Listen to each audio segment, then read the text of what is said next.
Welcome to Cutting Through with me, Natasha Plowman. So we're now at the final episode of our season, which has been looking at how do we cut through with humanity in the age of AI.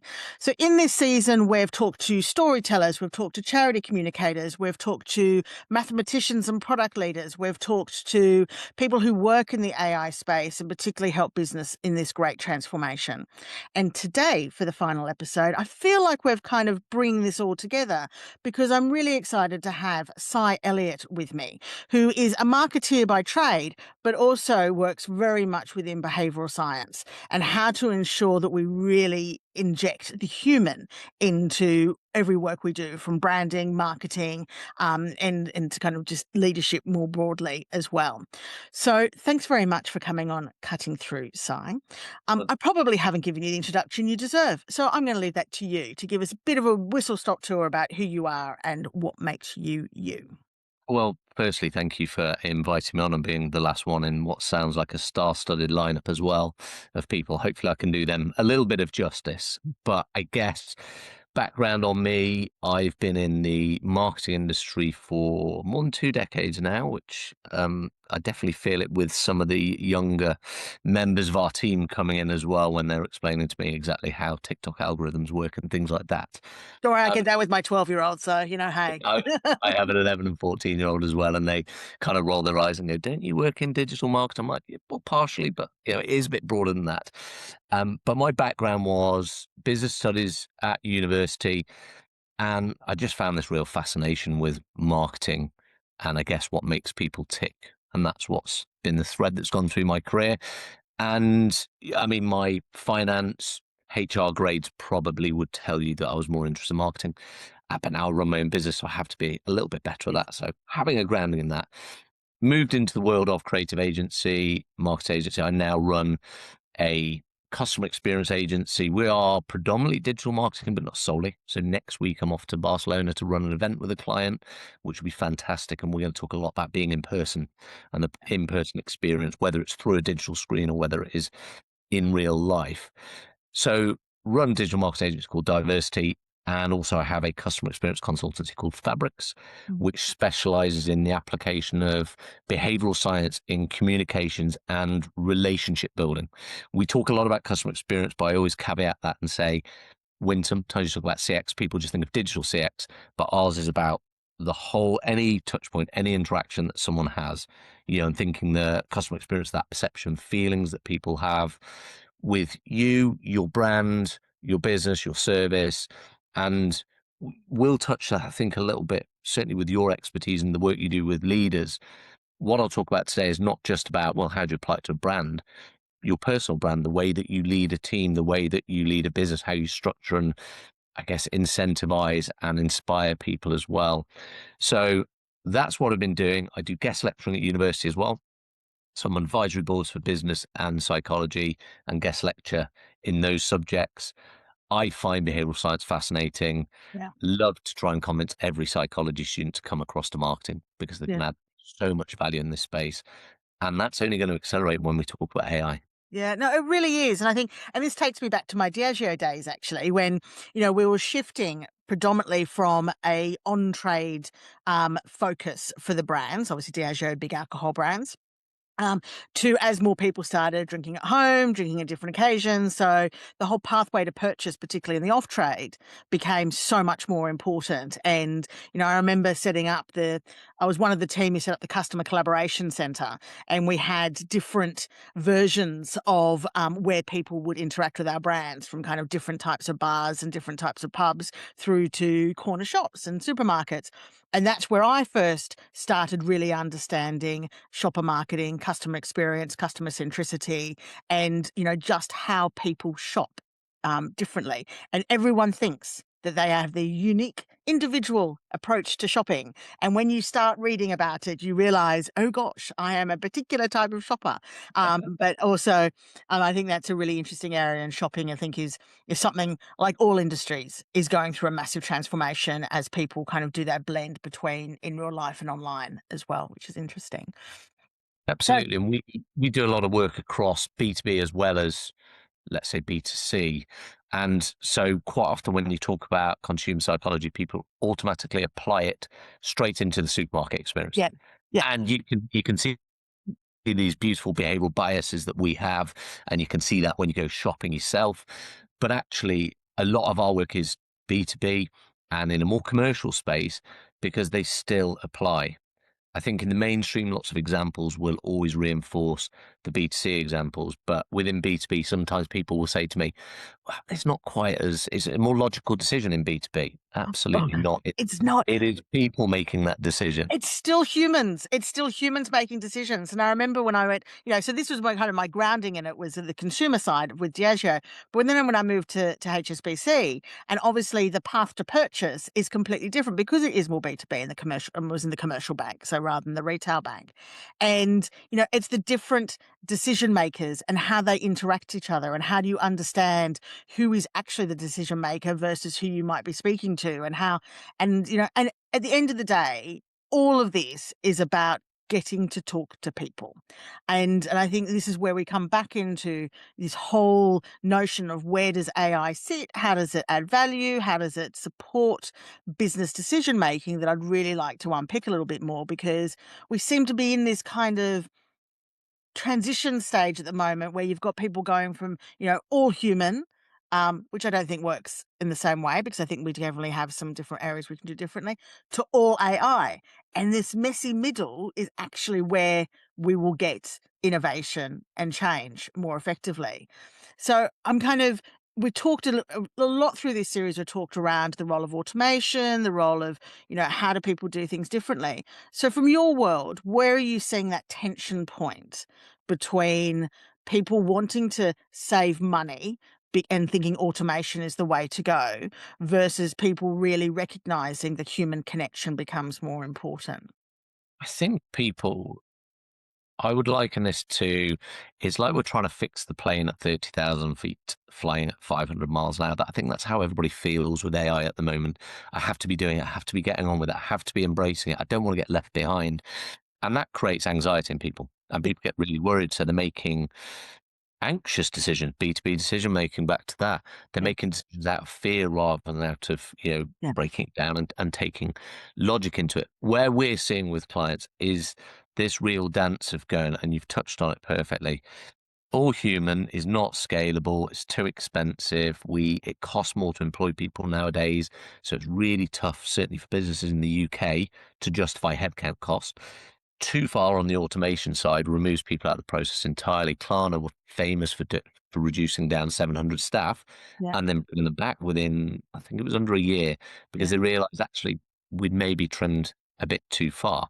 Now, I don't believe they then went, we're going to ignore all AI from now on. I'd Mm. imagine they put it into there, but I would liken it to people, if you think about going for an operation, when I'm under anesthetic, the surgeon could be a robot. That might be more efficient than a person, more accurate, less chance of something going wrong.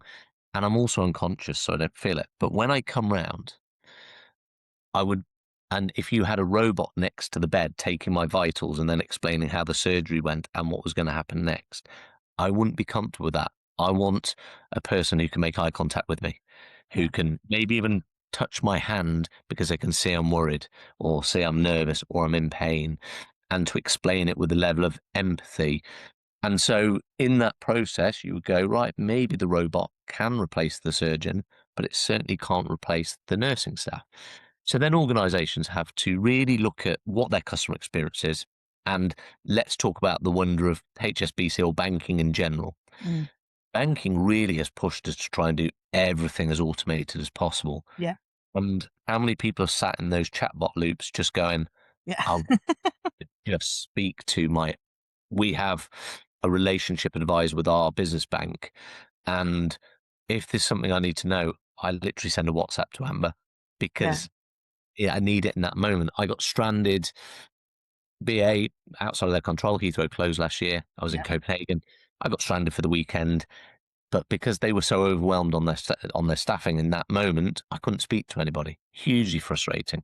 Yeah. So businesses are trying to figure this out, and of course, CFOs will go, "Great, we can reduce down headcount costs, we can improve shareholder value," and they have a responsibility to do that. But I think at the moment we're often looking far too short term in our lens, and you want to build customer loyalty, you need to build that connection and relationship, and you need that human in the loop and in the process. And it's also becoming quite worrying, a trend towards almost two tiers. So where things have that personal touch, where they have that human connection, and that comes at a price and a cost. And I kind of and then when people are automated and people are meant to serve themselves, then that also comes at probably less price. And I think that's a worrying trend we're getting.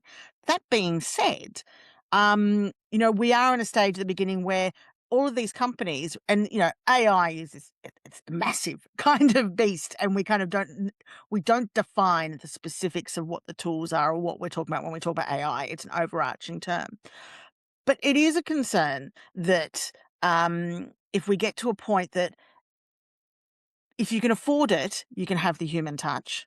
If you can't afford it, then you need to kind of use something else or some kind of tool. And I don't think we're having enough of that conversation around, are we really embedding a kind of a disparity in access, which is going to become a problem? And I don't want to go down that rabbit hole right now, but I do think, because it would be quite a rabbit hole around kind of ethics and things, which I think are important. But what I do want to kind of understand is, what do we um how do businesses make the right decisions about when they use a tool versus a human? And are people feeling confident and comfortable enough to have that conversation and an understanding of the workflow that might be able to insert some kind of tool into it versus a human doing it? And do you think, in your experience, we're even talking about that enough? The people I'm talking to, and they primarily come to me because they are really invested in customer experience. That's why they turn up at Yeah. our door. The people I'm speaking to are really tuned into this. But there is, and I think you touched on such an interesting point about, will we get two-tier servicing? That's potentially a concern. Yeah, if you can't afford it, you'll put through an irritating automation flow. But I think people will vote with their feet against those brands. And if I was to hold up anything for a positive light, the cost of entry into business now is lower than it's ever been. AI will, you and I are chatting, and we come up with an idea together. We could probably spin up a website within Yeah. 48 hours using AI now. Yeah. So then, if we do see this trend where all of a sudden people feel underserved in a certain customer area, the market tells you, and someone will meet that need, and Yeah. someone will find a way to meet that need. But I think that balance of brands, it all has to start from customer centricity. Know your customer first. Most of our customers do quite detailed customer advisory groups. Yes, you invest in that, but the investment gets repaid in terms of building better loyalty, in terms of not launching products to market and then having to reevaluate things along the way. Yeah. So understand what the customer journey should be and where the points where it's suitable to go into automation. Loads of I don't want to speak to my business branch manager to make a payment. I No. want to scan my face and off we go. That's the likely place. If there's been a bit of fraud on my account, I absolutely want to speak to a person, and I Yeah. do not want to be going through AI for that. So I think it's really identifying it. And there's certain areas, I know you do a lot in crisis comms. Fortunately, I don't get caught up in that very stressful world. But in crisis comms, okay, maybe I could have an AI that does that. But why do people come to you? Because it takes that empathy, understanding context, Yeah. fleet of foot to change based on the environment moving very quickly and reacting to things. So I think it's for leaders within business and people in the C-suite to really look at where it is applicable and where it's not, and justify your spend then, your headcount spend in the right places. Don't scrimp in those places and use the other places, and think of it like a joiner. with Yeah. power codes. That's what we want to create for people working in our businesses is I don't want to get rid of all the joiners. I still want to build houses, but I don't want them to have a hand saw. They can actually now use a circular saw. That means they can cut things a bit quicker. So make that easier in the right places. And I think that's the crux of it is, and I mean, I've had this conversation with on the podcast before about really understand what it is that your business is doing, your work process, your workflow. And I think that's an opportunity that we've got at the moment to kind of, rather than just build on what's always been done, really objectively look at, are we doing things in the right way? What is truly adding value from a human perspective for all the reasons you spoke about? And what are the things that we can do differently? And I think this is where all digital transformation often fails, is because they just assume that humans act rationally, and we don't. We're often built on all multiplicity of different emotions, feelings, fears, all of those things all come together, and if we don't have that conversation enough, and this comes back to your behavioral science kind of point, then things will fail even more so. And we're not looking at, what people say versus what they do is a massive gap in so many different areas. And people won't talk about fears and worries about things. But I do think because of that, with understanding that, there's a massive opportunity for businesses to transform and shape a future that has a combination that really accelerates, accentuates, and understands human behavior. So do you have any kind of examples? And you can like name companies or not, but give me an example of where you've seen that really work, where they've really delved into the processes of what they do, where they've really put in put in place a structure that has the collaboration of human and different tools together, and that we can build on and give people a bit more of a shining light of positivity, I suppose. I think you really touch on a great point there within from a tech and in the marketing world, we've become very obsessed with data metrics, segments, users, conversion rates, and everything's been about, right, what can we measure? And the reality is, as Daniel Kahneman really nicely puts it, thinking is to humans as swimming is to cats. They can do it, but they don't like to. Mm, We make 35,000 decisions on average a day, yeah. at which 95%, at least 95%, are in the subconscious mind, full of biases, Yep. contextualize things, things that worry us, feelings, emotions, what's happening behind the scenes. That's why psychology and marketing is so fascinating. Yeah. So then just to assume that we're going to make that logical step-by-step decision really doesn't work. In writing my book, Customer Experience Thinking, which unpacks customer experience principles and then a behavioral biases framework so people can see branded examples of what the bias are, the scientific explanation, but then actually, how's it working in real life and how can I apply that? But in my time last year, I spent some time with St. Louis Soccer Club in America. Mhm. Now, I'm British, so ordinarily I'd call it football, but the World Cup's on at the moment. Yeah. And in honor of the time with a guy called Matt Seebeck, who is their chief experience officer, who is an incredible guy, Mhm. absolutely a visionary when it Yeah. comes to customer experience. They were a brand new MLS club. Mhm. So they were built on technology. They built an app. Yeah. Then that app went live. I think it was a year before they even kicked a ball on the field Mhm. because they wanted to get the fans used to using the app. The app has payments embedded to use in the stadium because it's quicker. Yeah. It has all the information you'd ever need about the club. They purpose built the stadium with every last attention to detail going into trying to make the fan experience the best. So it was this blend of the physical and the technical coming together. So when you're in their stadium, you have paymentless supermarkets because at halftime, when you're trying to get something quickly, walking in, pick it up and walking straight out and letting the technology do the heavy lifting. Yeah. Using their City Pay on your app as your finance is a quicker transaction by, I think he said, whatever, however many milliseconds it was. And it was like at half time, that saves all of this time for people Yeah. in queuing.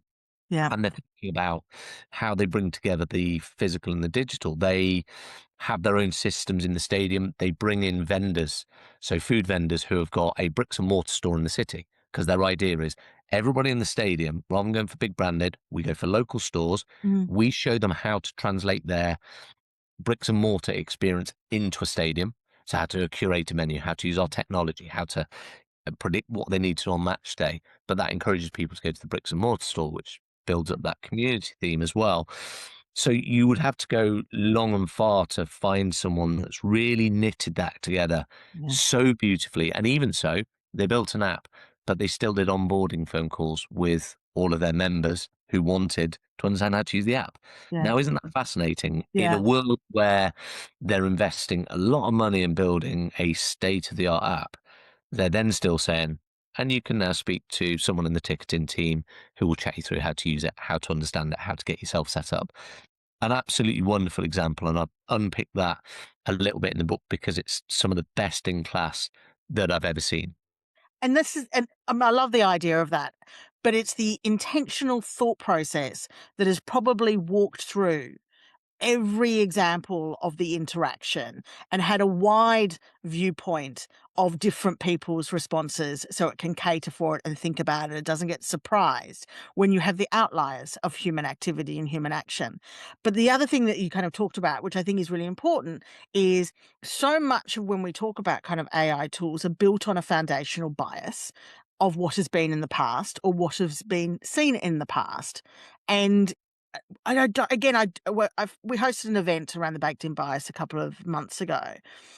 And again, I don't think that's necessarily being talked about enough, that if you are just drawing on what has been reported to have been, and I make that quite clear, it's reported because history has often been, recorded differently for different ethnicities, gender, and kind of where people come from, then you're not getting the complexity and the diversity of human experience. But the fact that they've really probably thought through that, all of that themselves, seems like a really fascinating example of being able to build from scratch. But where does that stop people when they're also just tacking on different approaches or different tools or technology onto what's already been? Does that limit them to be able to be As really to intuitive to people in human action? Yeah, the simplest example is from ground up. So you can go, oh, maybe that's an easier task. Potentially it's not, but you could almost argue maybe it's a more intentional task.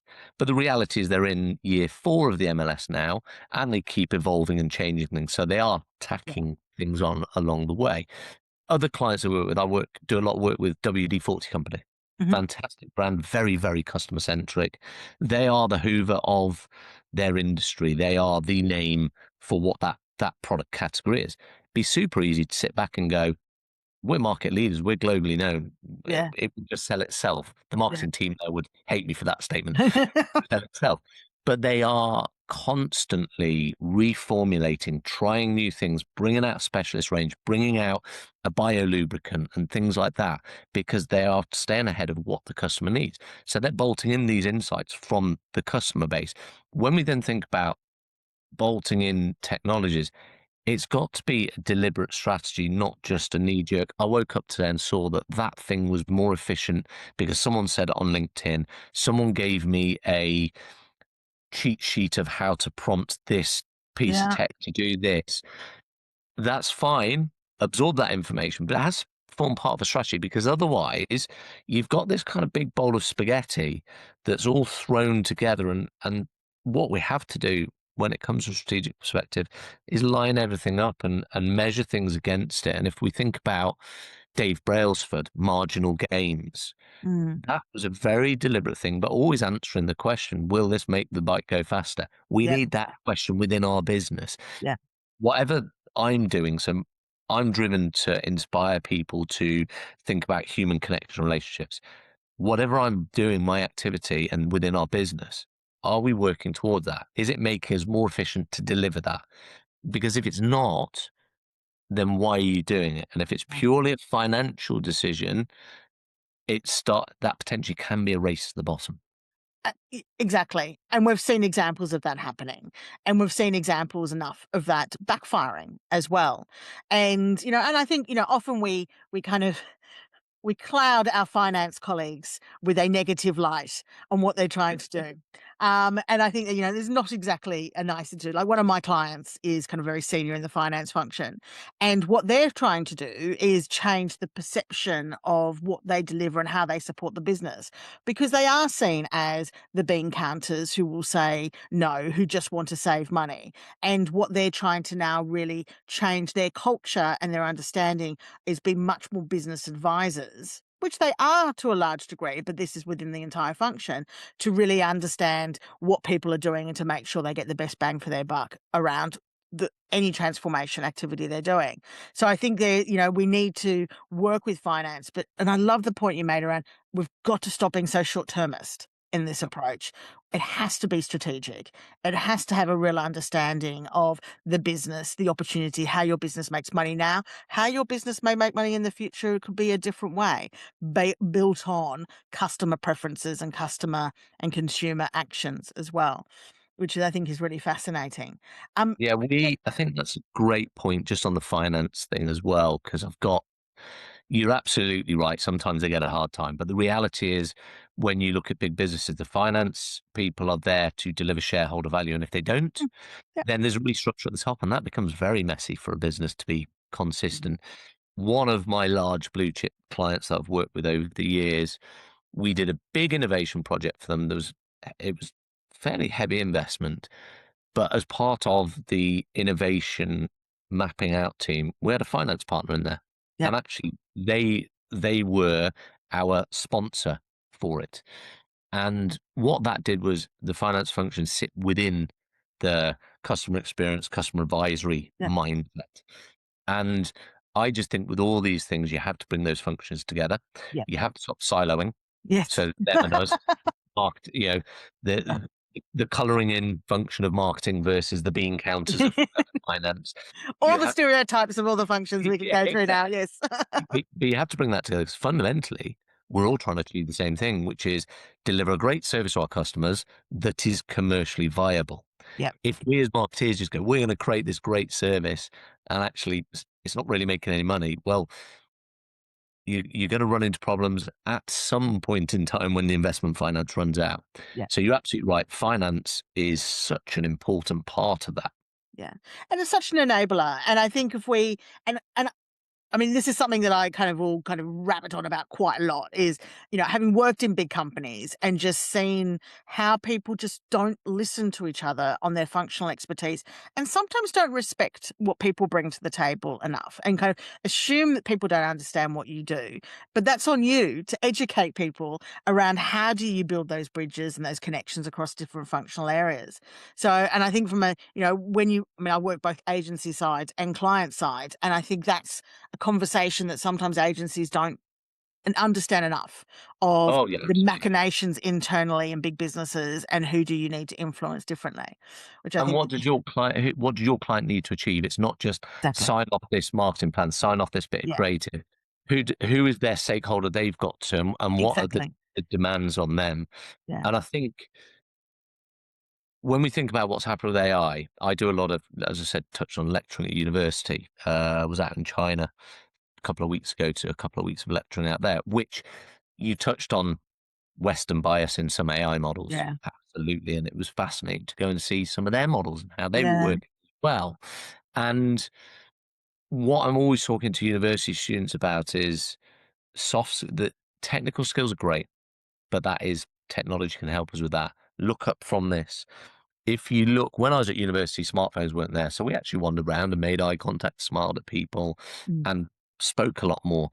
University now, I'm seeing increasingly more and more students head down, looking at that, AirPods in.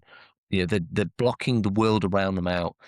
And soft skills, I think, is going to be the yeah, most valuable asset that any individual can bring to their work. And to your point there about engaging with people in your wider business, forget even externally, engaging in the wider yeah. business, the ability to hold a conversation, to understand, to listen rather than talk is so critical. And to understand someone's perspective, expertise, knowledge, and to be able to ask meaningful questions and show real interest in them. I think that for the next, and what I'm talking to all graduates, the next cohort coming into the working world have to get that right because that's going to be the point of difference. Yeah. No, and I think that's a perfect point to kind of finish our conversation, which has just flown by, I must say. So thank you very much. But it is that kind of that human connection and human understanding. And I think that duality of understanding how tools work, but really making obvious intentional choices around what makes you human and how you know yourself. And I find it, and this is what I like hearing about university students having to think about, how they interact with people, how they relate to people. And we've got this massive crisis at the moment that we're not doing enough for young people, and we're not at all. The education system isn't built, particularly at kind of high school, enough yet for the world of work of the future that we're not quite clear on. But what I've kind of heard for this entire season is that there's core communication skills, empathy, understanding, listening, watching, curiosity, asking great questions are absolutely important, which is great for me because that's the kind of coaching and training that I do at the moment. So, anyone who wants to kind of have more support on that, get in touch. But I mean, I really thank you so much because I think that behavioral science element, that blend of kind of really understanding the commerciality, that blend of understanding customer experience and that human responses, both from within a business to a consumer, is something we need to talk about more. And tools as an enabler, not a driver, because it's human action, which is the driver that becomes more important. But Certainly, and I think thank you for creating a platform as well to talk about this. And look, clearly, you and I are very passionate about this. I think we could have talked for hours on this subject matter.